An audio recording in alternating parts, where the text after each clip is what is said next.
কালকে আমাদের ছোট্ট সোনা কৃষবির অন্নপ্রাশনের ইনভিটেশন ছিল। তো এই যে আমরা এখানে ফুল ফ্যামিলি মিলে চলে যাচ্ছি, রেডি হয়ে গেছি, তোমাদের সাথে আজকে সেটাই শেয়ার করব। এই যে চলো তাহলে, এই যে দেখো আমরা চলেও এসেছি আমাদের বাড়ির থেকে একদম কাছে এই ভেন্যুটা। এইখানেই আমার ছেলেরও অন্নপ্রাশন হয়েছিল।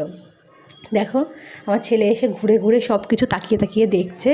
আর এই দেখো যার অন্নপ্রাশন সে বেচারা ঘুমিয়ে গেছে। আর কালকে এত গরম পড়েছিল, জানো তো এই অন্নপ্রাশন করতে যতটা ভালো লাগে বাচ্চাগুলোর খুব কষ্ট হয়।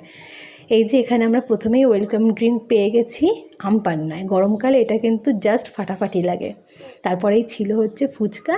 ফুচকা খেয়েই আমি আর আমার শাশুড়ি মা ফার্স্টেই বসে গেছি খেতে, আর আমার ছেলে পাপার কাছে রয়েছে।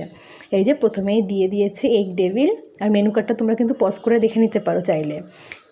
সস দিয়ে মাখিয়ে খেয়ে নিলাম। তারপরে একে একে সব কিছু দিয়ে দিল।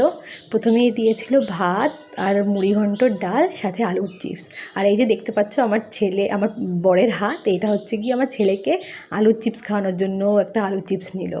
তারপরে পড়ে গেছে কাতলা কালিয়া, আর তারপরেই দিয়ে দিয়েছে ফ্রাইড রাইস আর চিকেন কষা, যেই কম্বোটা তো আমার সবসময় ভীষণ প্রিয়।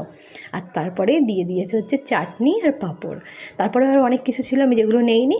আর তারপরে ছিল হচ্ছে গিয়ে একটা কোল্ড ড্রিঙ্কস। আর দেখো আমার ছেলে কি সুন্দর করে হেঁটে হেঁটে আসছে। হাঁটতে কিন্তু সেরকম পারে না, কিন্তু পাপার আগে ওকে হাঁটতে হবে। তো কেমন লাগলো আমার ভিডিওটা জানিও।